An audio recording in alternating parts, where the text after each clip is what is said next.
আজকে সকালে ঘুম থেকে উঠতে এদিকে ১০টা ৬ বেজে গেছে আর উঠে দেখলাম যে মার তো মশলা কাটা বাটা সব কিছুই রেডি হয়ে গেছে। আর আগের দিন যে এঁচোড়টা কিনে এনেছিল সেটাই দেখলাম যে আজকে রান্না হবে সেজন্য কাটাও হয়ে গেছে। তো যেহেতু পরীক্ষা শেষ কাজ তো করতে হবে তাই ওঠার সাথে সাথে মা বলল রুটির জন্য আটা মেখে দিতে, তো আটা মেখে দিয়েছিলাম। আর এদিকে দেখলাম বাবা বাজার করে নিয়ে এসেছে কিছু সবজি আর তার সাথে চিংড়ি মাছ, যেগুলো আজকে এঁচোড় দিয়ে রান্না হবে।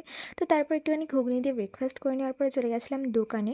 আর এনেছিলাম একটু বেসম, হলুদ আর গোলমরিচ। আর আসার পরে আমি কি এখানে পেঁয়াজ রসুনগুলো ছাড়িয়ে দিয়ে আলুটা কেটে দিচ্ছিলাম। আর আজকে হঠাৎই কেন জানি না আমার ইচ্ছা হলো যে এঁচোড়টা আমিই রান্না করব। তো সেটা বলায় আমার মা খুশি হয়ে বলল যে ঠিক আছে তুই কর।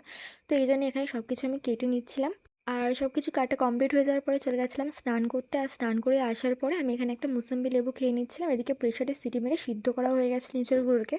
তো ব্যাস তারপর কাজে লেগে পড়লাম এঁচোড়গুলোকে রান্না করার উদ্দেশ্যে। আর এখানে এঁচোড়গুলো রান্না করেছিলাম আমি। তো পেঁয়াজ টেঁয়াজ ভেজে রান্না করছিলাম আর নিজেরই বারবার গুলিয়ে যাচ্ছিল ভিডিও করব নাকি রান্না করব। তো তার মধ্যে এঁচোড়টা কষিয়ে ফেলেছি আর তারপর নিজে একটু এঁচোড়টাকে টেস্ট করে দেখছিলাম। আর আজকে দুপুরবেলা রান্না হয়েছিল এঁচোড়ের সাথে আরেকটা তরকারি।